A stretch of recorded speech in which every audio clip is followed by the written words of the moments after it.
नमस्कार मित्रों, आप सबका वंदे मातरम चुत्ते पृष्ठ में स्वागत है। मुझसे कई लोग व्यक्तिगत रूप से पूछ रहे हैं, विपुल जी ये आप टेबल जो बांट रहे हैं इसका पर्पस क्या है।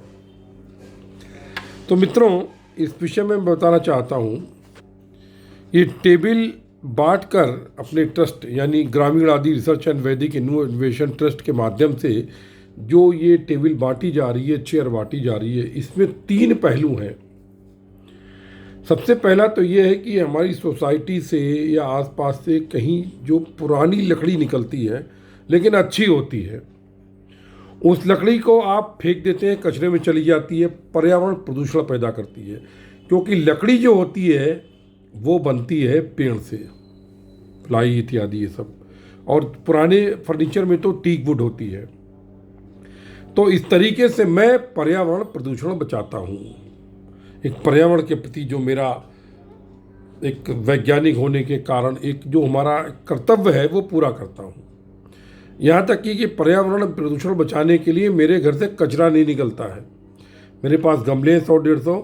मैं घर से जो ग्रीन कचरा निकलता है उसको मैं खाद बना करके पेड़ों में डालता हूँ। इसके अलावा रेन वाटर हार्वेस्टिंग के माध्यम से पूरे नवी मुंबई में एकमात्र व्यक्ति हूँ जो बरसात का पानी करीबन 2 लाख लीटर सोसाइटी का पानी बचाता हूँ। हालांकि मुझे इससे कोई फ़ायदा नहीं है धन का, लेकिन फिर भी एक अपना वैज्ञानिक होने के कारण जो मेरा कर्तव्य था वो पूरा करता हूँ, ये लगता है। तो ये पर्यावरण बता रहा। दूसरा, मैं ये टेबल चेयर बना करके किसी सुतार यानी किसी बढ़ई को दूंगा तो उसका रोजगार पैदा होगा।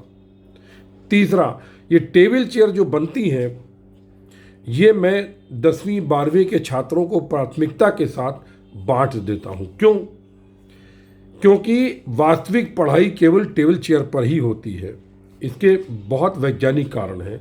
इसके भी 3 कारण हैं। पहला कारण तो ये कि जब आप बिस्तर पर या ज़मीन पर, मुंबई में जगह नहीं होती है तो इस कारण बच्चे बिस्तर पर पढ़ते हैं, ज़मीन पे पढ़ते हैं, तो क्या होता है कि उनकी स्पाइन कॉर्ड टेढ़ी रहती है, मतलब उनको झुकना पड़ता है ऐसे करके। और जो एग्ज़ाम होते हैं उनमें बच्चों को कम से कम 3 घंटे बैठना होता है। तो अगर 5 घंटे आपकी बैठने की प्रैक्टिस नहीं है तो आप एग्ज़ाम में बेटा परफॉर्म नहीं कर पाएंगे।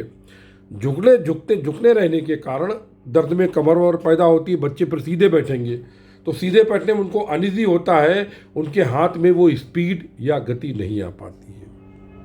इसलिए पढ़ाई टेबल चेयर पर। दूसरी चीज़, जब आपकी स्पाइनल कॉर्ड सीधी रहती है तो आपका मेमोरी जो ब्रेन है वो करीबन 35-40%, 50% तक अधिक काम करता है। अब पूछिए क्यों? देखिए, आपकी मेमोरी स्टोर होती है न्यूरॉन्स में। अगर आप न्यूरॉन्स के बढ़ाने की स्पीड बढ़ा दें जो मस्तिष्क में होते हैं तो मेमोरी बढ़ जाएगी, या डिप्लीशन की स्पीड कम कर दें तो स्पाइनल कॉर्ड की अवस्था में आप के न्यूरॉन्स का डिप्लीशन भी कम होता है और फॉर्मेशन फास्ट हो जाता है, तो आपको याद जल्दी हो। यानी आप लेट करके पढ़ करके जो, और दूसरी बात, लेट करके जब बिस्तर पे पढ़ने में, ज़मीन पढ़ने में नींद भी आती है, तो आप लेट के या पढ़ करके जो पढ़ाई 2 घंटे में करेंगे टेबल चेयर पर 1 घंटे में पूरी हो जाएगी। मेरा अभ्यास तो 18 घंटे बैठने का था टेबल चेयर पर।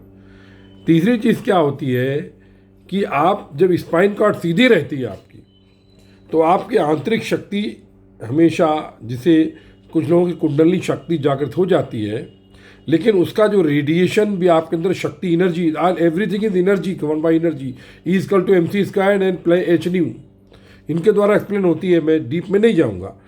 तो वो एनर्जी रिफ्लेक्ट होकर के ऊपर आने का प्रयास करती है, जिससे हमारे पावर सेंटर, जिन्हें चक्र बोलते हैं, वो अपने आप थोड़े गतिशील होकर के एनर्जी रिलीज़ करते हैं, जो हमारे शरीर को और मतलब ऊर्जा देने के साथ हमारी क्षमता बढ़ाते हैं शरीर की, और मस्तिष्क में न्यूरॉन का भी स्पीड फॉर्म कर देते हैं। इसलिए मेरे ट्रस्ट ग्रामीण आदि रिसर्च एंड वैदिक इनोवेशन ट्रस्ट यानी गर्वित भारत शोध केंद्र के अंतर्गत जो मैंने माइंड बूस्ट टेक्निक डेवलप करी है, उसमें ये इम्पॉर्टेंट फैक्टर है कि बच्चा टेबल चेयर पर बैठे। इसके अतिरिक्त और भी कुछ है, वो भी व्यक्तिगत तरीके से बच्चों को बता रहा हूँ, पढ़ा रहा हूँ। जिनके बच्चे मुझे मालूम पड़ते हैं, 2-4 बच्चे आते हैं, मैं उनको समझाता हूँ कि मेमोरी कैसे बढ़ाएं, नंबर कैसे लाएं, इसके विषय में जानना बहुत आवश्यक है। ये हमारे सनातन साहित्य का एक विज्ञान है। पहले भी बच्चे ज़मीन पर पलथी मार के सीधे बैठते थे, सामने चौपाई रहती थी पढ़ने के लिए, लेकिन अभी पलथी मार के बैठ नहीं पाते हैं सुखासन में, तो टेबल चेयर पे बैठिए। आप अपनी स्पाइनल कॉर्ड सीधी रखने का अधिक से अधिक प्रयास कीजिए। और मैं 10वीं 12वीं के सभी बच्चों को आने वाले एग्ज़ाम के लिए शुभकामनाएं देता हूं। कृपया टेबल चेयर पर पढ़ाई चालू करें। आप देखेंगे आपके नंबर, आपकी मेमोरी अप्रत्याशित रूप से बढ़ सकती है। जय गुरुदेव, जय माँ काली।